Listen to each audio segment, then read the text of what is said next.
أعوذ بالله من الشيطان الرجيم. بسم الله الرحمن الرحيم. لا تقم فيه أبدا لمسجد أسس على التقوى من أول يوم أحق أن تقوم فيه رجال يحبون أن يتطهروا واللہ یحب المطہرین. تم اس میں ہرگز کھڑے نہ ہونا، وہ مسجد جس کی بنیاد اول روز سے تقوی پر رکھی گئی ہے وہی اس بات کی حقدار ہے کہ تم اس میں کھڑے ہو. اس میں ایسے لوگ ہیں جو پاک رہنا پسند کرتے ہیں اور اللہ پاک رہنے والے ہی کو پسند کرتا ہے. یہ سورہ توبہ کی 108 نمبر کی آیت ہے. گزشتہ آیت میں مسجد ضرار کے متعلق بات چل رہی تھی، جو منافقین نے ایک سازش کے تحت اس کو بنایا تھا تاکہ مسلمانوں کو اس سے نقصان پہنچایا جائے، اس کے ذریعے سے ضرر پہنچایا جائے.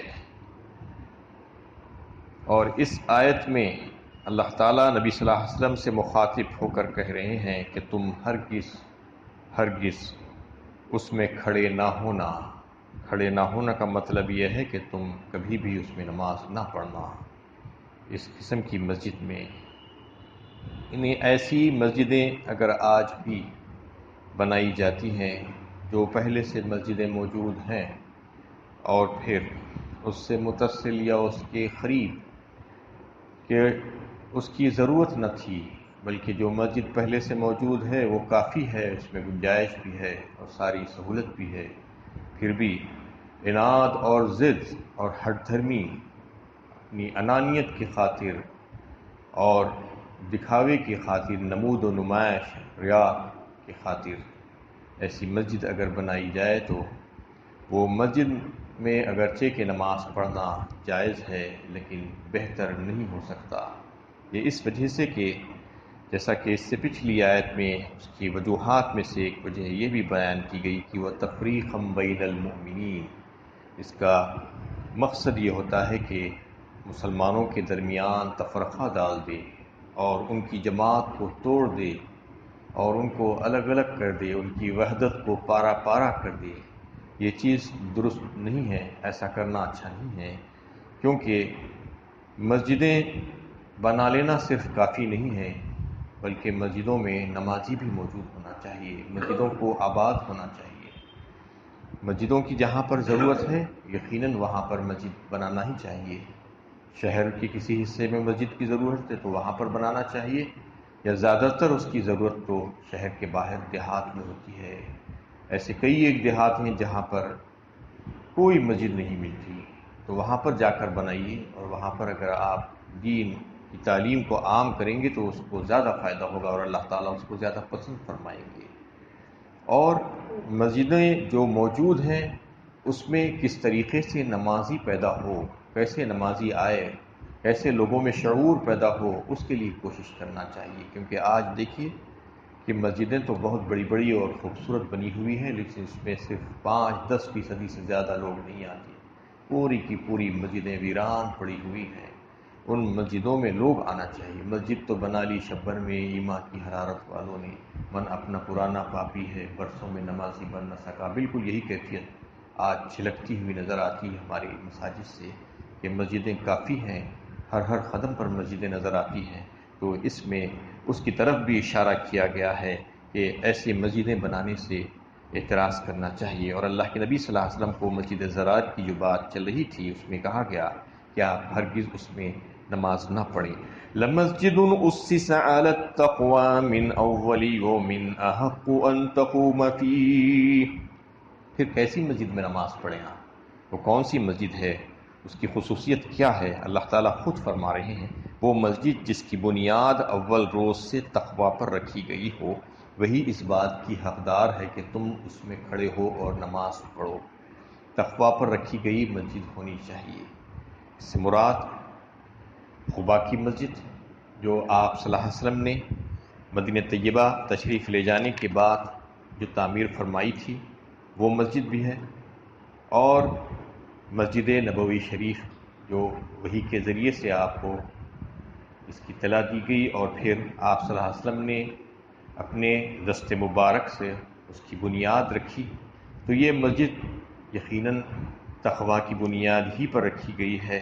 تو یہ مسجدیں زیادہ حقدار ہے آپ کے کہ اس میں نماز پڑھی جائے۔ ان دونوں مسجدوں کی بنیاد تقویٰ پر ہے، خدا خوفی اور پرہیزگاری پر رکھی گئی تھی، اس لیے آیت کا مصداق دونوں ہی مسجدیں ہو سکتی ہیں، اور صحابہ کے اقوال بھی دونوں کی تائید میں موجود ہیں۔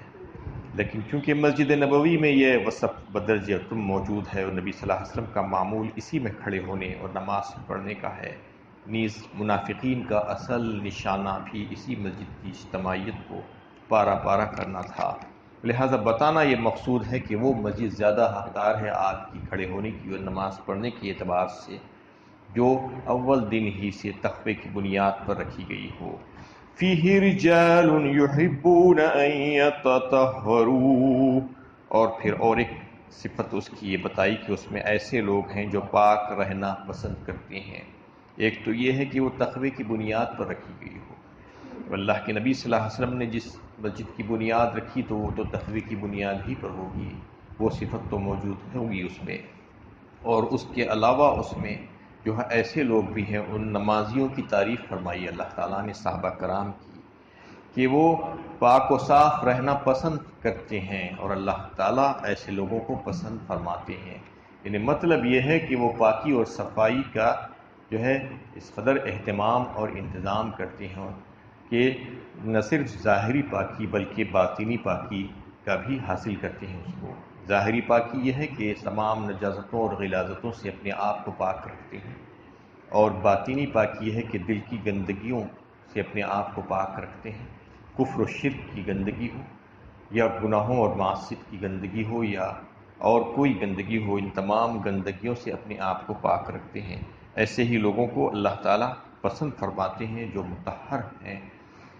واللہ یحب المطہرین، اور اللہ پاک رہنے والے ہی کو پسند کرتے ہیں۔ تو اس میں جو فضیلت بتائی گئی ہے کسی مسجد کی، اس کا مدار کیا ہے؟ فضیلت کا مدار تو سب سے پہلا یہ ہے کہ وہ مسجد صرف اور صرف اللہ تعالیٰ کی خوشنودی اور رضا کے لیے بنائی گئی ہو۔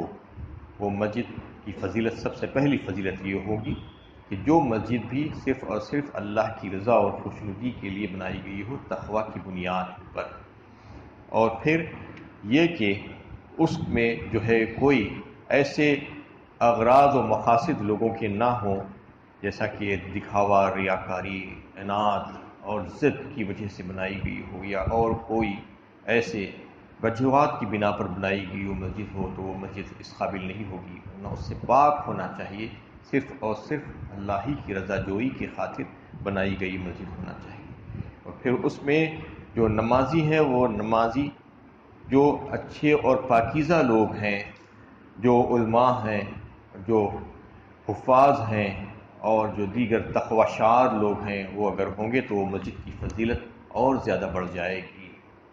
لہٰذا مسجد کی فضیلت کا مدار یہی ہے کہ صرف سب سے پہلے یہ کہ وہ تقوی کی بنیاد پر بنائی گئی ہو۔ ایسی بہت سی آج مسجدیں آپ کو نظر آتی ہیں جو انہیں عجیب عجیب قسم کے لوگ مسجدیں بناتے ہوئے نظر آتے ہیں، ان کی کمائی حرام، ان کا کھانا پینا حرام، وہ مسجدیں بنا دیتے ہیں دکھاوے اور نمود کے لیے۔ ایسی مسجدیں، مسجد تو کہلائے گی، اس میں نماز بھی پڑھی جا سکتی ہے، جائز ہے، لیکن اس میں نماز نہ پڑھنا بہتر ہے۔ ایسی مسجدیں اگر آپ کو معلوم ہو کہ یہ اس قسم کے مال سے بنائی گئی ہے اور تقویٰ کی بنیاد پر نہیں بنائی گئی ہے، اور وہاں پر اچھے اور نیک قسم کے لوگ نہیں آتے ہیں نماز میں، تقوی شار لوگ موجود نہیں ہیں، جاننے والے علماء موجود وہاں پر نہیں ہیں، تو پھر ایسی مسجدوں میں نماز نہ پڑھنا بہتر ہے۔ اس آیت کی روح سے یہ بات ہمیں معلوم ہوتی ہے۔ أَفَمَنْ أَسَّسَ بُنْيَانَهُ عَلَى تَقْوَى مِنَ اللَّهِ وَرِضْوَانٍ خَيْرٌ أَمْ مَنْ أَسَّسَ بُنْيَانَهُ عَلَى شَفَا جُرُفٍ هَارٍ فَانْهَارَ بِهِ فِي نَارِ جَهَنَّمَ وَاللَّهُ لَا يَهْدِي الْقَوْمَ الظَّالِمِينَ۔ کیا وہ شخص بہتر ہے جس نے اپنی عمارت کی بنیاد اللہ کے تقوی اور اس کی خوشنودی پر رکھی، یا وہ جس نے اپنی عمارت کی بنیاد کھوکھلی گرتی ہوئی کگر کے کنارے پر رکھی اور پھر وہ اس کو لے کر آتش جہنم میں جا گری۔ اللہ ایسے ظالموں کو راہ نہیں دکھاتا۔ یہ ان لوگوں کی مثال ہے جو اپنی زندگی کی تعمیر تقوی اور رضا الہی کے بجائے خدا سے بے خوفی اور بے نیازی کی بنیاد پر کرتے ہیں، جس کا نتیجہ مکمل تباہی کی شکل میں نکلتا ہے۔ اگر وہ اس نتیجے کو سامنے رکھیں تو انہیں احساس ہو کہ وہ تعمیر کا نہیں بلکہ تخریب کا کام کر رہے ہیں۔ یہ اسی مسجد کے متعلق بیان کرتے ہوئے کہا گیا، کیا وہ شخص بہتر ہے جو تقوی و پرہیزگاری اور اللہ کی رضا جوئی کے خاطر کوئی کام کرتا ہے، یا وہ شخص جس کی بنیادیں ہی کھوکھلی ہیں، جو دریا کے کنارے جو ہے کسی عمارت کو بنانا چاہتا ہے۔ ظاہر بات ہے دریا کے کنارے والی جو زمین ہوتی ہے وہ اندر سے کھوکھلی ہوتی ہے، اوپر سے چاہے وہ اچھی نظر آئے، اگر اس پر کوئی عمارت تعمیر کر دی جائے تو وہ ٹک نہیں سکتی، وہ گر ہی جائے گی، اور پھر وہ کہاں پر گرے گی؟ آتش جہنم میں جائے گرے گی۔ جو کام اللہ کی رضا جوئی کے لیے نہیں ہوگا، صرف دکھاوے اور ریاکاری کے لیے ہوگا، اپنی ضد کو قائم کرنے کے لیے ہوگا، تو پھر وہ جنت میں لے جانے والا کام نہیں ہو سکتا، وہ کام تو جہنم میں ہی لے جائے گا۔ اللہ ایسے ظالموں کو ہدایت سے نہیں نوازتے۔ لا يزال بنيانهم الذي بنوا ريبة في قلوبهم إلا أن تقطع قلوبهم والله عليم حكيم۔ یہ عمارت جو انہوں نے بنائی ہمیشہ ان کے دلوں میں خلجان کا باعث بنی رہے گی، الا یہ کہ ان کے دل ٹکڑے ٹکڑے ہو جائیں، اور اللہ نہایت علم والا حکمت والا ہے۔ یعنی یہ گھنونی سازش انہوں نے جو کی تھی، اور ایک عمارت تعمیر کر کے اس کو مسجد کا روپ دے کر انہوں نے نفاق کو اپنے دلوں میں ایسا جما دیا کہ وہ مرتے دم تک اس سے چھٹکارا نہیں پا سکتے۔